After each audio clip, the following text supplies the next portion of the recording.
অবশেষে গ্রেপ্তার সন্দেশখালীর তাস শিবু হাজরা। সন্দেশখালীর ত্রাস শিবু হাজরা গ্রেপ্তার হতে হতেই কার্যত বোমাটা ফাটিয়ে দিলেন। উত্তর 24 পরগনার ন্যাজাট থেকে গ্রেপ্তার করা হলো তৃণমূল নেতা শিবু হাজরাকে। শনিবার বিকেলে রাজ্য পুলিশের এডিজি রাজীব কুমারের সাংবাদিক বৈঠকের কিছুক্ষণের মধ্যেই তাকে গ্রেপ্তার করা হয়।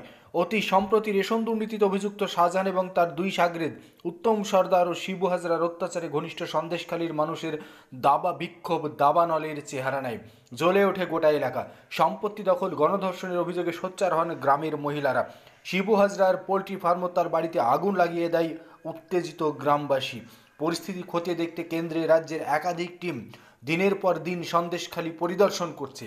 শনিবারই উত্তম সর্দার ও শিবু হাজরার বিরুদ্ধে গণধর্ষণের ধারা যুক্ত হলো। উত্তম সর্দারকে গত শনিবার গ্রেপ্তার করা হলেও ফেরার ছিল শিবু। শনিবার ধরা পড়ল শিবুও। রবিবার তাকে বসিরহাট মহকুমা আদালতে হাজির করানো হবে। তবে শনিবারও শিবু হাজরা দাবি করেন তিনি অন্তরালে নয়, উন্নয়নের কাজে রয়েছেন।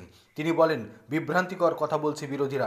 সাধারণ মানুষ জানেন আমরা কিভাবে মানুষের পাশে থাকি, উন্নয়ন করি। গত কয়েকদিন ধরে সন্দেশখালীতে মহিলাদের উপরে নির্যাতনের অভিযোগে তোলপাড় হয়েছে দেশের রাজনীতি।